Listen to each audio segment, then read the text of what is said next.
Okay, today I'm going to be doing a video on these connected load boards, button versus big blind, single raise pot. So looks like the highest board. Well, they have some ace high boards in there, but it's mostly just the wheel ace high boards. So some of those, and then the rest of them are looks like 8 high or lower. We take a look at. This is for out of position, so the highest equity board for out of position in this subset, 5-4-3, 6-5 deuce, or 6-5 deuce. So it looks like some of these, very low connected, obviously pretty decent boards for the big blind. In this Sims, it looks like out of position's given a 50% pot lead option, which is okay. I think that in general on the flop donks, generally it's going to be like a smaller size, like a third or quarter pot. But half pot is also reasonable on some of these very low connected boards where the big blind hits a lot of strong hands. So yeah, like this 5-4-3, very high EV board for the big blind. So they are leading quite a bit. They're going to have some combos of straights, which the button will not have. So let's just take a look at 5-4-3. So the big blind has 3.1% straights. Well, the button has 2% straights. So button does not have really much 7-6 offsuit. And the big blind has quite a bit of 7-6 off. So those offsuit combos add up. They're also going to have 5-4, 5-3, 4-3. Some of these deuce X hands, which have a lot of equity, a lot of 6X, more one pairs. So if we look at 2 pair plus, if we were just to add all that up, so we have 3.1% straights plus 2.6% sets plus 1.9. So they have 7.5% 2 pair plus for out of position. In position, we can just add this up in our head. So 2.5, so they have 4.5% 2 pair plus. So about 7.5 compared to 4.5% of each player's range being 2 pair plus. Quite a big advantage for the big blind there. In position only has 14.6% open-ended straight draw, while out position has 23%. So open-ended straight draw, very high equity hand. Just like a spot where the big blind actually has an equity advantage, despite just calling pre-flop and not having pocket nines plus and a lot of these strong hands pre-flop. So yeah, overall, just pretty good board for the big blind. They're gonna have a lot of strong hands, a lot more 2 pair plus, and strong draws that the button won't have at as high of a frequency. So if you look at the flop donking range for the big blind, straights donking, mix. Every hand in this range is pretty much mixing. There doesn't seem to be really any hand that's a pure donk. There are some hands that obviously prefer more. We prefer to donk a hand like Queen 7 of Hearts more than, I guess, what's a very low frequency donk? Something like Ace 9. Something like Ace 9. If we donk the flop with it, we don't get a whole lot of better hands to fold. The hands that we get to fold, we're often dominating a lot of these 10x hands, where when it goes check and we hit 10 with Ace 10, we cooler Jack 10 offsuit or Queen 10 offsuit. Whereas if we bet the flop with Ace 10, then they're just gonna fold these 10x. So checking something like ace 10 makes a lot of sense. And then as we go down to like the lower, some of these lower kicker ace X, like ace 8, ace 7, ace 6, it's just starting to bet a little bit. It looks like, so I'm trying to figure out like where the threshold is, because something like, so 9 7, 10 7, queen 7. I mean, all these have a 7, so just a gutter. I'm just trying to spot a pattern if like, because all these hands like king 8 of clubs, like jack 8, no backdoor flush draw, checking nearly pure. So it seems like to donk the flop, we really want to have some kind of draw, or at least a backdoor flush draw. Backdoor flush draw being nice too because it blocks some of the continues for imposition. Like I imagine, so yeah, versus the half pot donk, like imposition's calling something like king jack of diamonds and king jack of spades, where they're never continuing with king jack, no spade.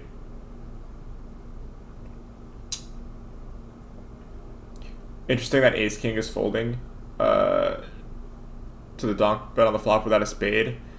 I feel like in game people wouldn't fold ace king here, although they also might not continue something like queen 10 of diamonds, queen 9 of diamonds. As far as going down the range, so yeah, these hands, just a lot of mixing going on, but straights, betting, sets, mixing, two pair, checking a little bit more often than I expect. The overpair is in out position range, donking a decent amount. 1 second.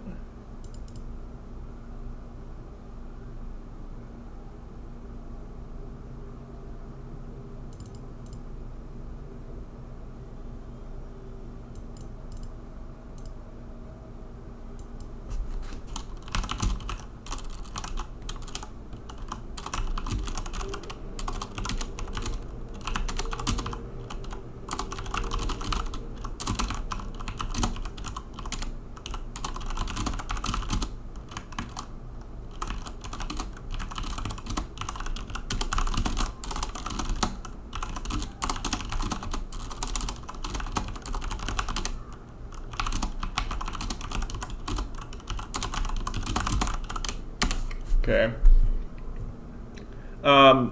So with top pair, it looks like the best top pairs are donking sometimes, and then as you get down to these like middling top pairs, just with no added equity and not a strong enough kicker, just checking, and then as you get down to the lower top pairs, starting to donk again.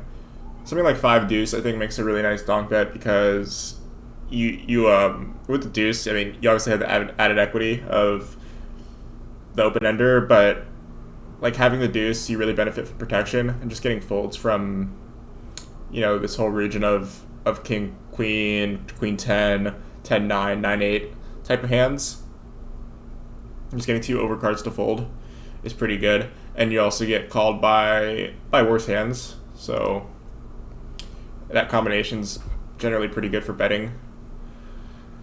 Middle pair, it's kind of the same story as with the top pair. Still doing a bit of donking, but not as much with these middling ones, and more so with the ones with the better kicker or the added equity. Yeah, similar stuff with weak pairs.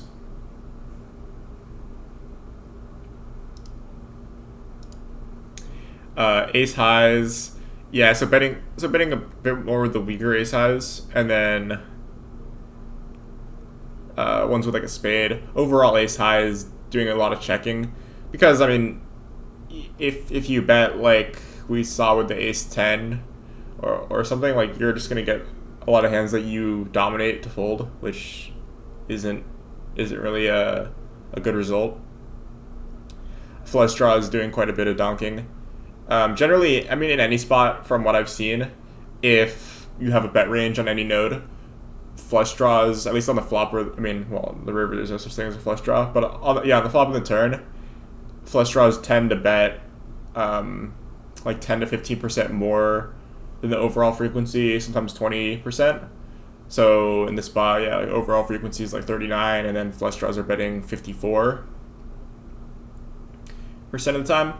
Obviously, it makes a lot of sense if we're gonna have a donking range to donk some flush draws, having just board coverage on flush complete turns, and they're just high equity hands.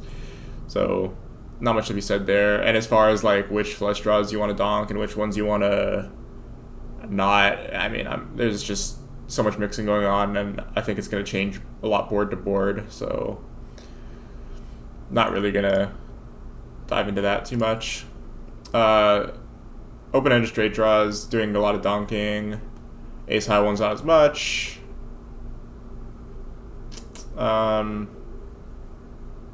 Yeah, not much to be said there.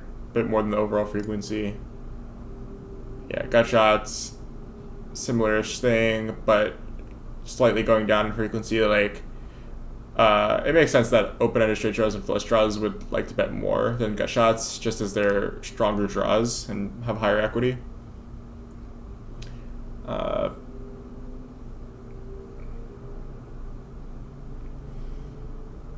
Yeah, I mean, a lot of the other thing too is that I think this gut shot category is kind of it's a little bit misleading because it contains a lot of ace highs, which are gut shots. But when I think about gut shots on this board, I'm thinking more of like the queen seven, jack seven type hands, and I'm thinking more of these ace highs as just ace high. So like these 7x are still donking quite a bit and quite a bit more than the overall frequency. Whereas, I mean, like the ace highs, I already talked about why those aren't donking too much. And then as far as like the overcards go, I'm guessing that these ones are just with the spade. So like any two offsuit overcards, generally just with the spade, it looks like, until you get down to the 8-7 offsuit. But as far as all of the offsuit combos we have, it's pretty much just the ones with a spade. A little bit with ace-8, no spade, but I mean, for all intents and purposes, just any two offsuit cards, donking when we have a spade sometimes, and then without a spade, just pure check. So I'm just going to look at in position c-bet range. So on this board, in position will have to slow play. They can't, in position just can't fast play everything, as well. First of all, it's a good board for the big blind, so we're at a bit of a disadvantage in equity on the flop. Once the big blind checks, we actually get an equity advantage, given that they're going to donk the flop with some of their strong hands, and that their checking range is, I guess, slightly weaker than their betting range here.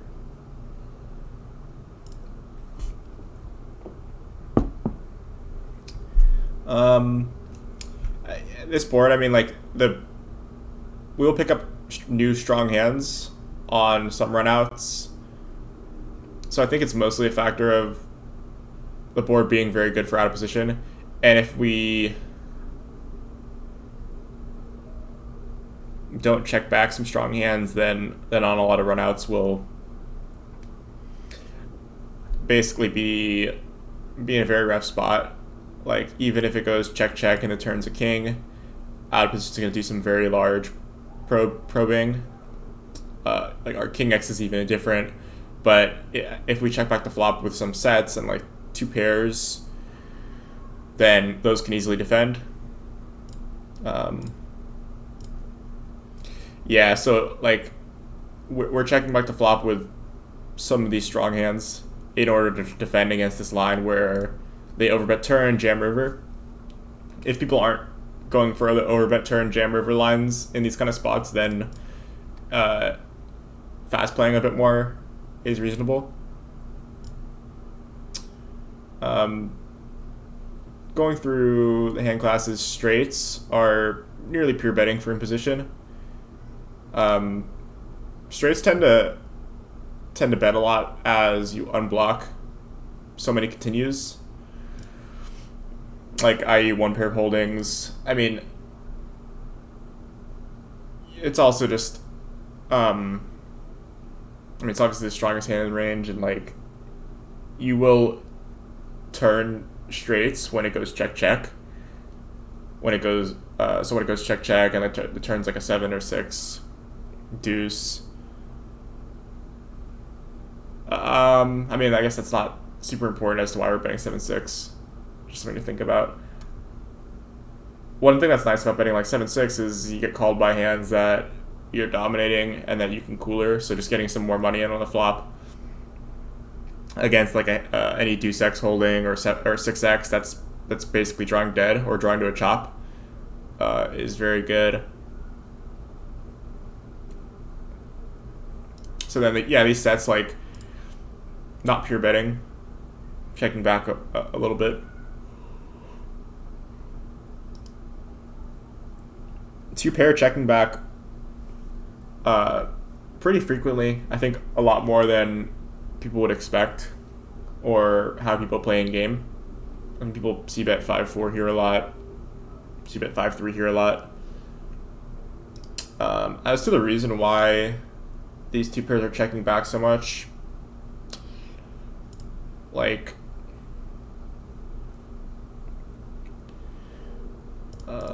I'm not too sure. It could be perhaps like this board. The problem with this board is that it's just going to change a lot on so many different runouts. So any spade, any deuce, any ace, any 6, any 7 are going to drastically change this board. Also, these two pairs, well, they're pretty strong hands on the flop on a lot of turns. Like, even if it goes like turn queen, river 9, well, it's a pretty clean run out, but the big blind's still going to complete some more two pairs. So it's like, it's pretty difficult for these hands to get a clean run out. So I think checking back, waiting for a safe turn, and then putting more money in the pot makes sense with these two pairs. Yeah, like, again, like, I'm not super sure the exact reason, although that's kind of what I suspect for these two pairs. Like, with these two pairs on these low boards, you have a lot less clarity in the strength of your hand on more runouts, if that makes sense. So, like, let's say the board was Jack 9 deuce, and you have Jack 9. On a lot of runouts, you have very, very strong hand. Whereas if the board is like 7-5-3 and you have 7-5, like, yeah, you still have a very strong hand, but there's more runouts where you get counterfeit or they hit better two pairs, I guess. So overpairs, this class of hands is very, very interesting on this board. Like, aces through like jacks and 10s, doing a lot of checking back. A hand like queens without a spade, basically a pure check back. Kings without a spade, pure check back. Yeah, just these overpairs, like, like, again, similar thing with the two pairs. Like, yeah, you have a strong hand, but I mean, like, is it gonna stay strong on many runouts, right? Like, if you get check raised with kings, I mean, you have very little ability to improve, right? Like, kings especially with no spade. Even if you had a king, like, you have like one out against a lot of the value check raise range. If you had a spade, it's not. If you hit the king of spades, it's not clean.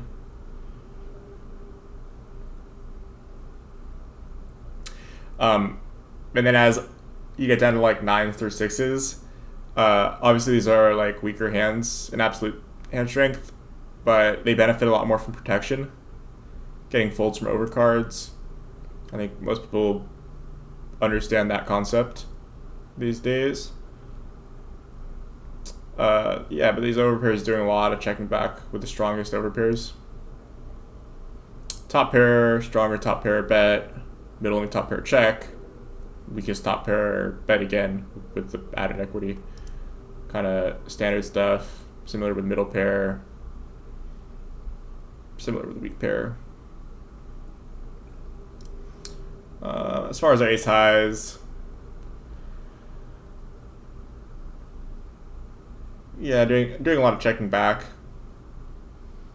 Starting to bet some of these ones with a spade and like a gut shot, or the double gutter, I should say.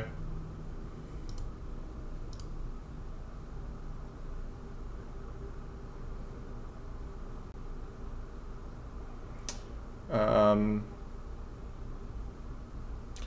6x betting quite a bit.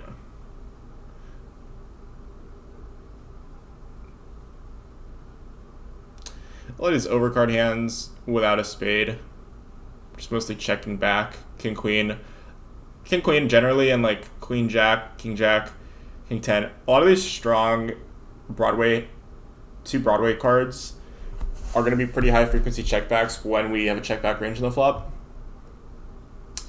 I think that the reason for that is the pair outs are very clean when it goes check check, and then getting check raised sucks, as like you obviously have to fold something like king 10 of diamonds when you get check raised here. So just checking back and trying to hit a top pair and cooler out of position when they hit a weaker top pair with something like king queen is good. Flush draws betting quite a bit. Put in straight draws.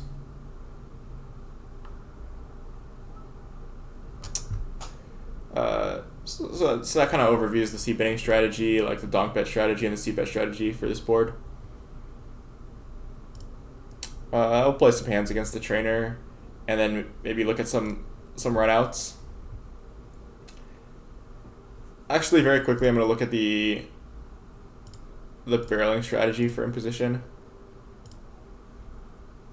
So this is after we half pot the flop, get called, and this is our strategy on every turn. So if we look at them by EV, so the lowest EV turns, this makes a lot of sense. A 7 through a deuce, and then a turn ace, or very low EV, completes a lot of straights for out of position. Reduce the strength of our strongest hands. So this kind of is a good visual as to why we're playing pretty passively on this flop. Like a 7 through a deuce is very bad, an ace is very bad. The only good cards are really like a king through an 8. So when half the deck is pretty bad, we have to play pretty passively on the flop. And also the flop is pretty good for the big blind. So as far as our turn barreling on this board, it looks like we mostly continue again with this is half pot. So we're half potting on these flush complete turns mainly.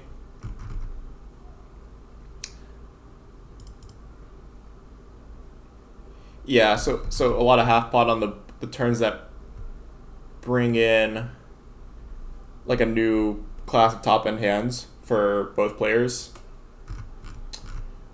And then I believe this is pot, so potting the turn on some of these higher cards. Looks like some of the double flush draw turns.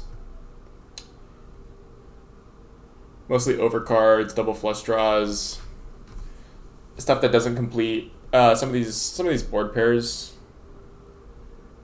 Not really using much pot on the board pairs. Mostly just overcards and double flush draw. Stuff that doesn't complete a straight.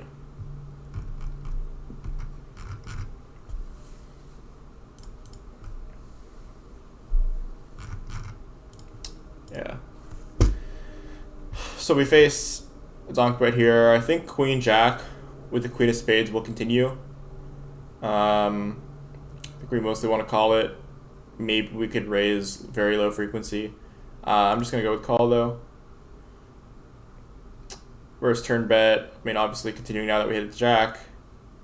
Trying to decide if this hand wants to raise. I think it's close. Like, I think king jack and ace jack could definitely raise. That said, like, I mean, they shouldn't really have too much jack X. And if they're splitting turn sizings here, then, like, if these half pot with more of their, like, weak 5x, some 6x type stuff, then it makes sense to raise this kind of hand. But if they're just barreling their, like, their entire betting range for this half pot, then and their half pot contains like sets and two pairs and straights, etc., like, then just calling this hand makes more sense. I'm gonna go with call. Facing river check. This is a very good card for us, I think. It's not going to complete really many strong hands for them. We will hit some river king X. Two pairs will hit pocket kings. Trying to think if this hand can value bet. They should really never have a king. I think we can go for half pot with this hand. So I just want to look at the frequencies. So mixing between all three on the flop here. I didn't think that we would ever fold this hand. It is close. But a lot of these hands with two overs and the backdoor flush draw are mixing between all three. And then some of the stronger ones just always calling or always continuing in some form.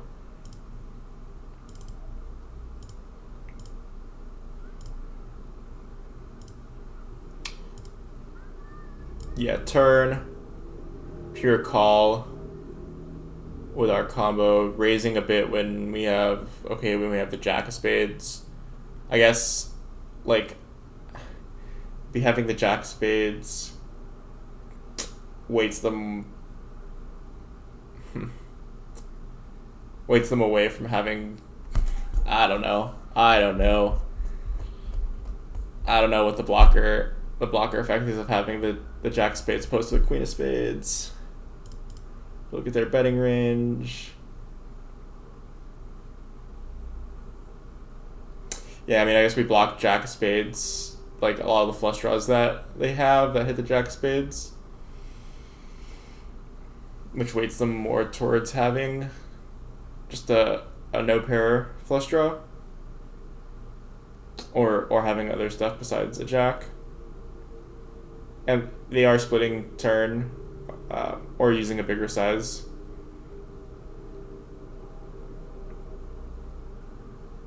With some parts of the range. Half pot call.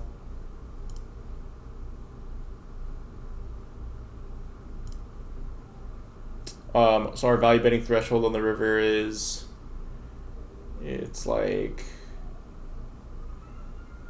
close to any jack. So any jack can value bet.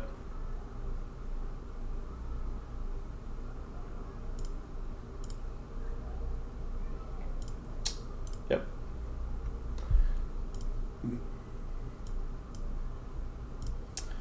Ace queen, no spade, I think is going to be a pretty high frequency check back. We hit the queen on the turn. Out of position is going to be donking the flop with their flush draws. We saw like quite a bit. And then on the turn, I believe that they'll be probing a lot of their flushes. So then at this point, their range is a lot of either complete air or some one pairs that don't probe.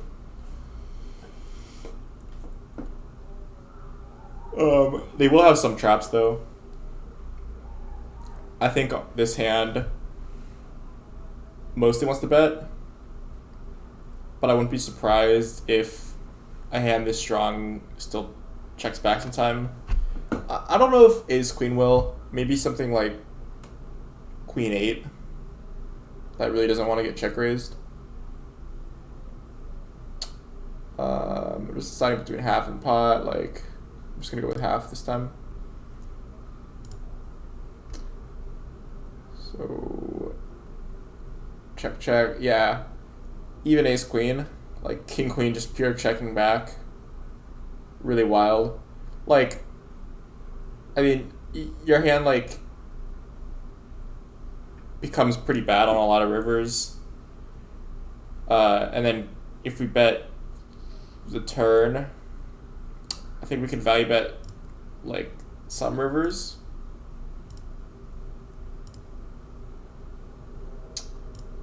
And then obviously not a lot of other rivers.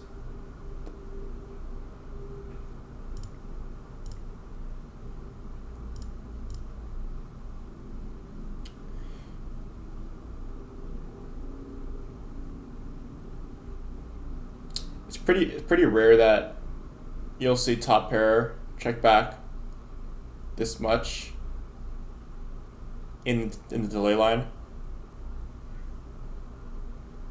Yeah, so something like queen 8 checking back pure, like queen 7, queen 6. Very surprising to see these hands pure check back turn.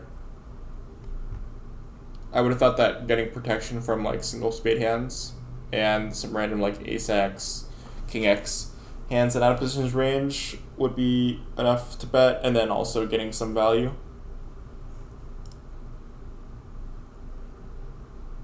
Out of position doing a lot of trapping with flushes, much more than I expected.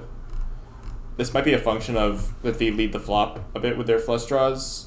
So when they do check the flop with them, they have to be kind of careful on the turn.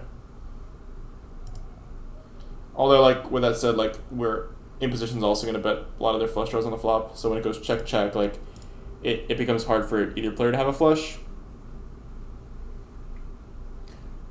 And then, like, another factor might possibly be that if out of position doesn't check enough flushes, then in position can just start betting all their queen x and never get check raised. And then out of position's range becomes too weak, as, like, they don't hit, like, the stronger queen x as much as in position. I think. Ace deuce with the 98, it's going to be a check back. And nothing else to really be said. Ace deuce was checking back, like lowish frequency. 7-6 was close to a pure bet. So it'll be checking back this time. On the turn here, yeah, so looks like the very small size being used, which makes sense on these. Yeah, on turns that complete a lot of top-end hands in both players' range. Trying to think that what we want to do with our ace-x. Which ones make sense to bet, which ones make sense to check back.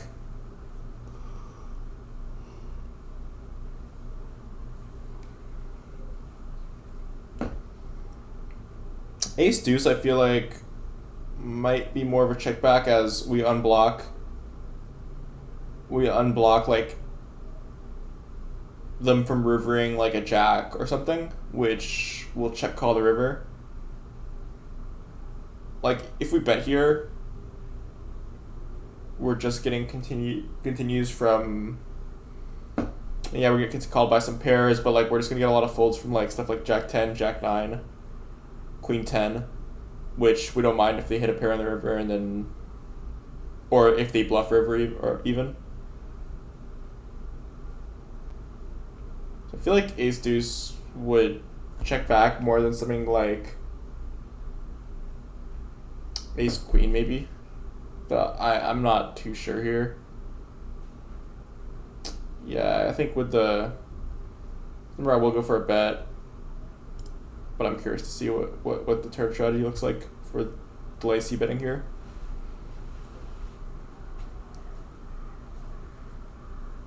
So on the board pair river.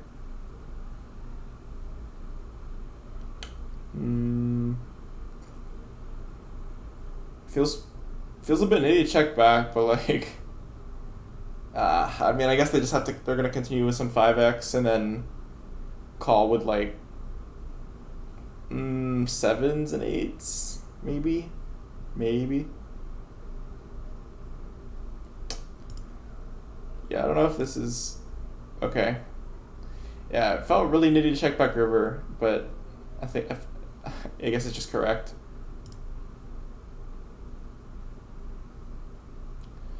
On the turn, my theory about something like ace queen checking more than ace deuce, that's kind of true. And then something like ace nine, ace eight checking back a lot. I think if we look at the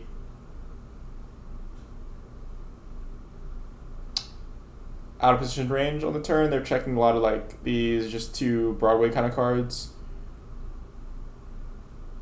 which we unblock when we have ace eight. We do a very good job of unblocking them and then letting them hit a pair on the river or letting them bluff river. And then when we have like ace king through ace jack, ace 10, we actually block those hands and then we get more continues from one pairs. You bet. They call. So our threshold for value on the river is essentially a 6. A 6 plus. Yeah, I guess like when we do bet, even their ace x is indifferent at this point. So we're not really getting continued. When we bet an ace on the river, we're mostly getting called by a chop or getting check raised and then feeling really bad. So I guess the value of like, yeah, these hands are very high equity on the river. Like a hand like ace deuce has like 74% equity, but when we bet, we're often just getting called by a chop, and if we get check raised, we're in trouble. Queens, no spade, very high frequency check back. I think close to pure. Probably just do it every time. On the turn, with a 4, I'm gonna go for a raise. Like we're checking back like these 10s, jacks, queens, kings, aces without a spade. I imagine that they have to raise a turn, at least at some frequency. Like if we're not raising turn with this, then what are we raising turn with value? Like are we just raising the turn with only 9 X's and then like our sets and maybe some 2 pairs that check back to flop? I mean, I just don't see this hand not raising. Could be wrong. On this river, I think we have a very easy check back. So I'm going to check back. I'm just going to say I check back and then... well, I was going to look at the strategy, but whatever. We'll just check back. So on the turn, queens, jacks, mixing low frequency raise. Yeah, it's surprising these hands just continue playing pretty passively versus the probe. Pretty surprising. 9x not even raising too much.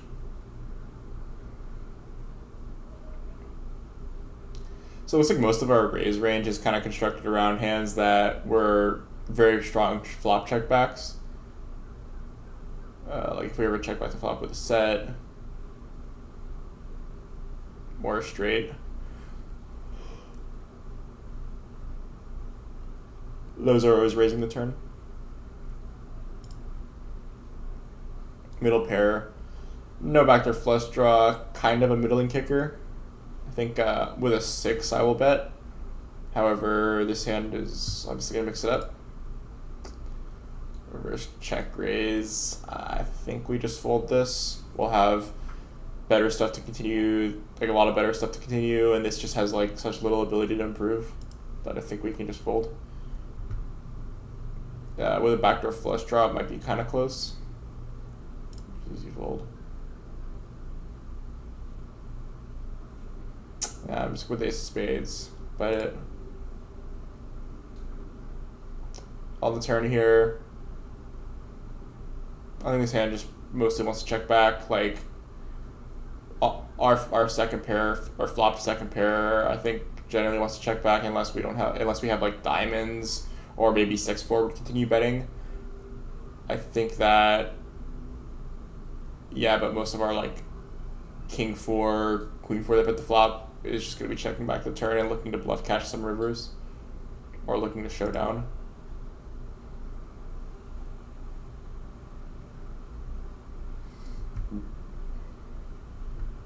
River 2 pair. Yeah, I think we have a clear value bet. Half. Yeah, flop, standard.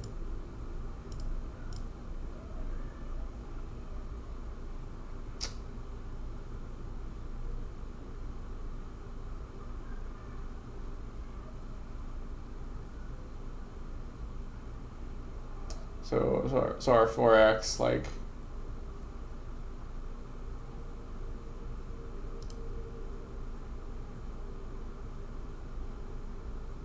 I mean, ace-4 betting more than I expected, though not too worried about that. Mainly just we're betting 4x with diamonds, kind of as I suspected.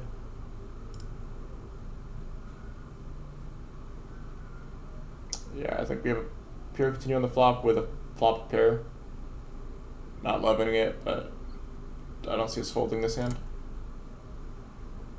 On the turn, I think we have a very easy fold. So our weakest continues on the flop. Some ace highs. Some like king queen, backdoor flush draw type hands. Any pair calling. Most of our ace high. Like in position, well, it's a bad board. I think we still have to continue relatively wide, just as a function of being in position and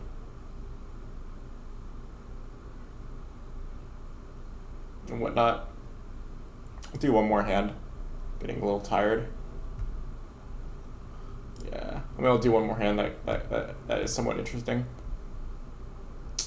So yeah, I mean, face the lead. I mean, like we're not folding any pairs. On the turn, I think ace-5 can bet.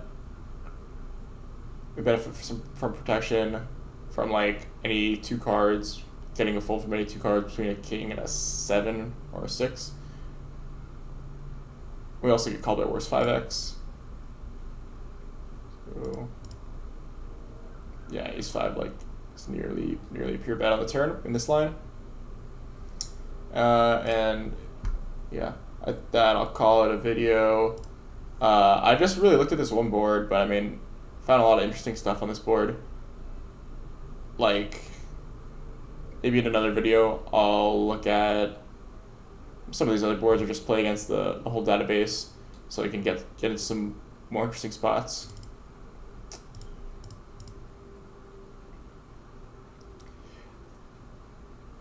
These wheel ace-x boards are pretty interesting. I don't know if I want to talk about them too much because I have some secret exploits that I don't know if I want to give away in these videos, but